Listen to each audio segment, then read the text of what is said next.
So si ma'am ay nag-aaral ng automatic transmission. So syempre, exercise muna si ma'am na gas at brake para doon sa gagawin namin na pag-U-turn, okay? Doon sa pagpapatakbo ng sasakyan na to. So pinapagawa ko talaga yan.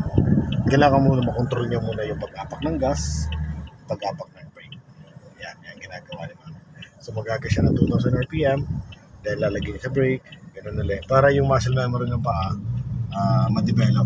So, mas nakakagalaw ng maganda yung paa ni ma'am. Habang natakbo na yan, okay na yung mamaya. Yan ang ginagawa. Okay. So ngayon ay may papagawa naman ako sa'yo na isa pang exercise ma'am ay yung sa manibela naman tayo. Ano? Okay, so tapos tayo sa ano. Ito ng manibela ma'am. So ikot mo ng kaliwa. Yan, sige po. Kaliwa hanggang dulo. Sige po, hanggang dulo po yan. Okay, then hanggang kanan naman po. Very good. Ano? So dito, nilagay ko dito si ma'am. May buhangin ito dito sa harapan para yung gulong ay hindi gumasgas. Sige lang, diretso lang po ang exercise. Kasi kailangan ni ma'am ma-exercise itong anong to, manibela. Kaya nga, para pag natakbo kami at iikot niya yung manibela na yan, so hindi siya mahirapan.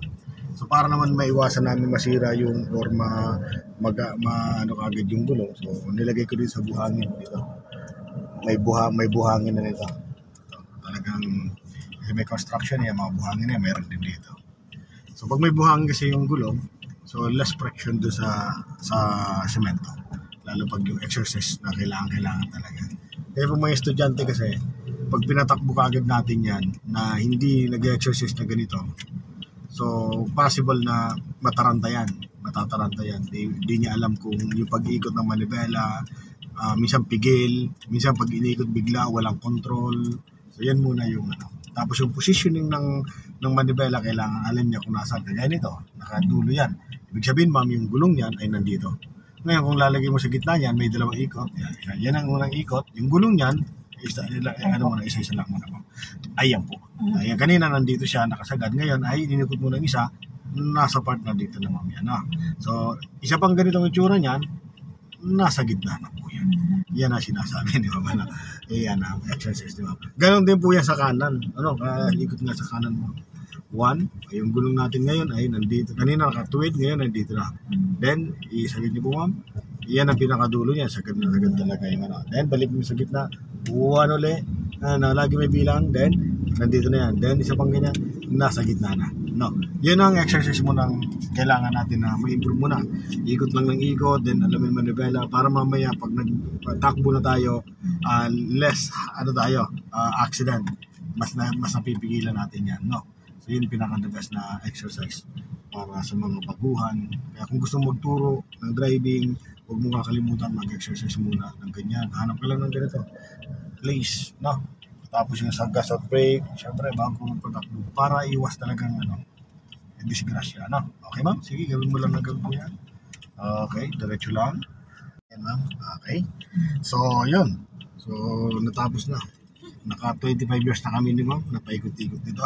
So ngayon gagawin naman namin ni ma'am ngayon ay yung stop and go muna. Okay? Kasi talaga siya zero knowledge pagdating sa driving. So di po pwede yung basta nalang takbo, tapos gano'n. Kailangan ni ma'am ay makontrol naman yung pag-apak sa brake habang natakbo. No? Okay ma'am, so dito naman okay na, nakapag-set up na rin kami dito. Okay? So ilagay nyo na sa drive ma'am. So apakan nyo lang uli yung brake. Yan, apakan nyo pong brake. Kailangan medyo madiin. Pag mag-ano po tayo nito, pag magsasata po tayo pupunta sa drive, kailangan madiin po yung lagay nyo sa drive. Very good. Then, ibaba nyo na po yung handbrake. Very good. Then, go muna tayo ng konti. Sige, pakawalan mo yung, para tumakbo to, pakawalan mo yung brake. Sige lang po, pakawalan yung brake nyo. Yes, ma'am, konti lang.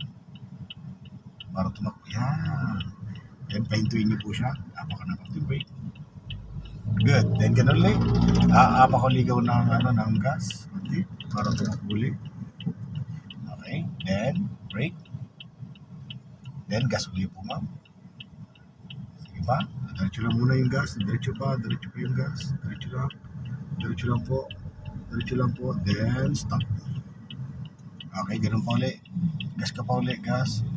Kunti pa. Then stop. Okay. Isa pa ma'am. Gas ka pa. Then stop. Okay? So, lagyan naman natin ngayon, ma'am, sa reverse. So, safety naman dito. So, nakadinuli yung brake, then lagyan mo sa reverse. Okay? So, atras naman yan. Ano po? So, ang mata natin, pag nagpapa-reverse na tayo, ang mata natin, side mirror na po. Dito, side mirror, rear view mirror, saka dito. Hindi na po natin pagbabasehan yung sa unahan. Ano po? So, sige, ayusin nyo itong, yung kailangan kita mo po yung nasa likod. Ayun, ano? So, ngayon, mapapasin mo dito, safety na, may, kumbaga, ang layo ng gutter. Nasa katawan ng sakyan. Ganun din dyan, no? Kaya, yan, nakatuwid lang mo naman na bela mo. Pero kung gusto mong ilapit-lapit nga yung itong katawan ng sakyan mo sa gutter, so, syempre, kakabit tayo papuntang kanan. Kasi nandito yung papupunta yung brake punta na. Pero sa ngayon, straight muna tayo. Pakawalan mo nga brake mo. Okay. Yan. So, dito ka tumingin lang sa side mirror. Yan. Okay mo. Atras. Yan. Diretso lang po. Then, stop. Then, go. Okay. Sige pa po, ma'am. Then, stop. Then, atras. Yan. Sige po, atras. Lalapit-lapit tayo sa gutter na ito. Okay. Sige po, atras. Okay. Yan. Good. Then, silip ka rin sa kabilang side mirror mo. So, safe naman yan. No? Wala namang sasabitan. So, diretso mo na. Atras na muna. Okay. Atras. Then, go. Yan. Atras pa po. Atras pa po. Okay. Stop. Gaya nabanti naman tayo doon. No? Oh. Right. Apak ng gas. Sige, apak pa ng gas, ma'am. Apak ka pa ng gas. Apak po ng gas. Then, stop. Okay, apak pa ng gas. Then, stop. Apak pa ng gas. Then, stop. So, ang pag-ikot naman dito sa rotonda, ganito masikreto dyan. Okay? Ito, pag dapat ang side mirror, ikot ka naman manibela mo dito. Ikot ka pa. Yan. Then, sige. Balik mo siya sa gitna. Okay, then, kabig dyan. Yung side ng, anong yan, circle na yan, diyan ka mag-guide. Halimbawa, napansin mo ay medyo malayo ka sa kanya. So, gusto mong dumikit, ganun mo yung manibela mo. Pag naman sa narando mo padikit ka na sa kanya, ilalayo mo naman siya. Ano po?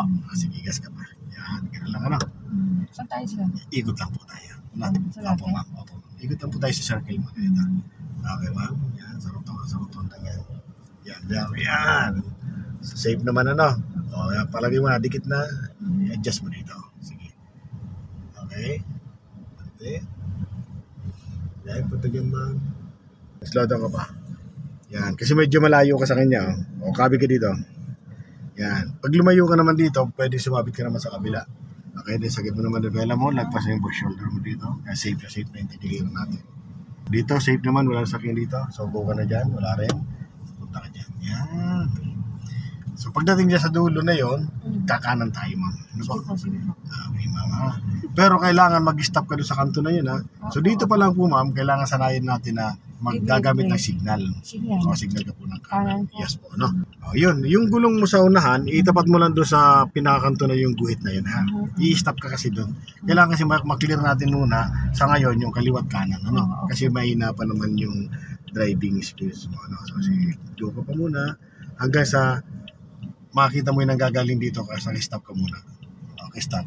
Yan. Ito yung pinaka-the best na pag-stop mo. No? Pag nakita mong wala na dyan, dito, kabig ka na dito. Manipela mo. Dito. Dito tayo sa kanan.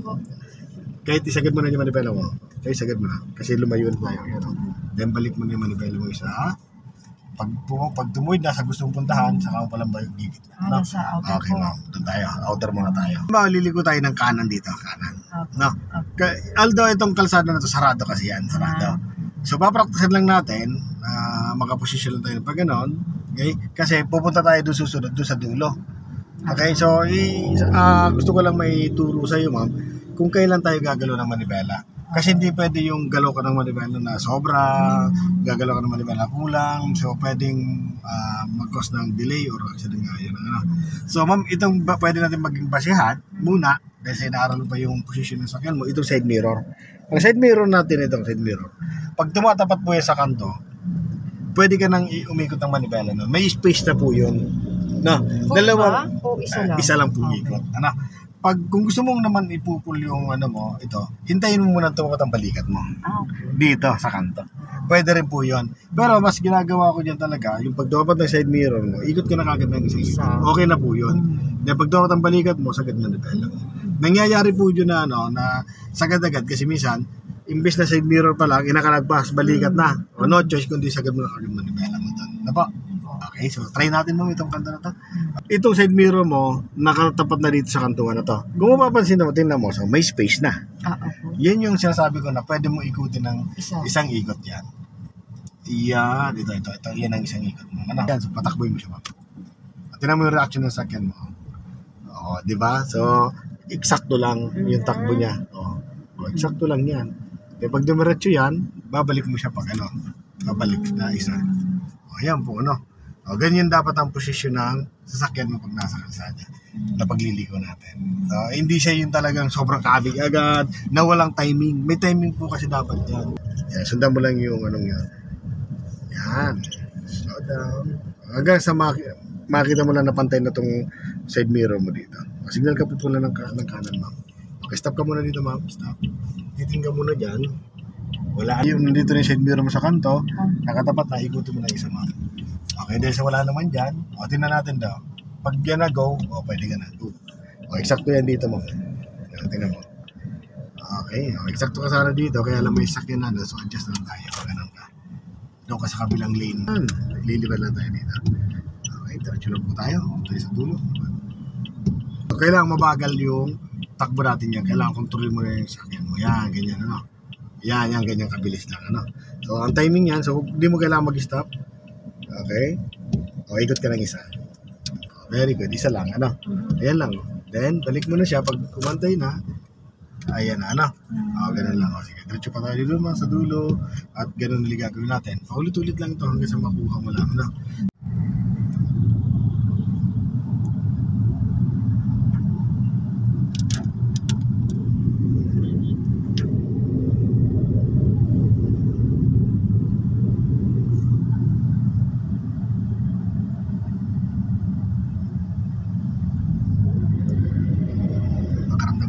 Na yun, no? Nakasignal siya.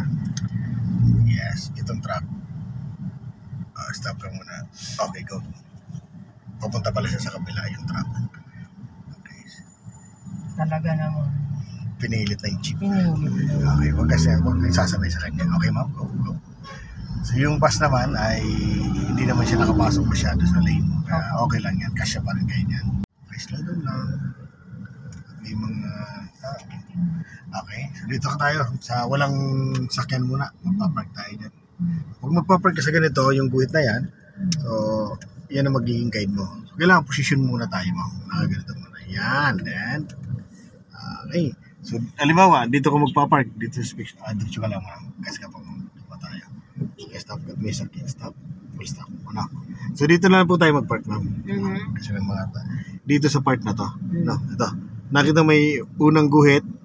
Okay? Doon ka sa pangalawang guhit, itapat mo yung balikat mo doon. Okay. Okay, ganti pa.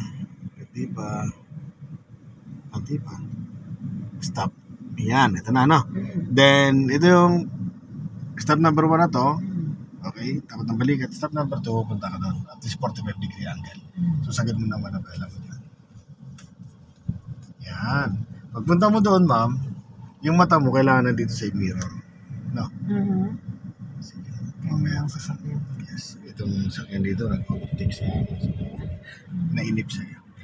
Okay. Masya na't inaaral ka nila. Okay. Pagpunta natin lang doon, at least 45-degree angle, itong guhit na to, kailangan makita mo sa mirror. Ano po? Alin po? Itong guhit na itong tinapatan natin balikat. Okay. Makikita mo sa 45-degree angle yan. Yes, slow down ka muna. May sakyan pa rin. Pagkalagpas niya, wala na yata. Wala na? Okay, go.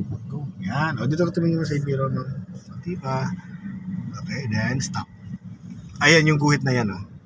Ano, yan mismo. Sagad mo naman, ipala mo dito. Yan. Kailangan ang gulong mo ay nandun nakapasok. Doon sa loob ng guhit na yan. Sige, reverse mo siya, ma'am. Yes, mo. Yan, atras. Go. Kailangan gulong mo, ayan, sige. Pasok yan doon sa guhit. Diretso lang po. Sige, atras. Lagay mo konting gas. Up, slow down. Up. Slow down lang. Kailangan pag nakita mo pantay na yung katawan ng sakyan mo sa guhit, konti pa ba? Konti pa, then stop muna. Ayan, konti pa. Okay na, pantay na. O, gitna mo naman yung mo. 1 and 2, then atras ka na lang. Ayan o. Ayan o. Atras. Reverse na ba to? Reverse na. Okay. Atras na yan. Ayan na yan.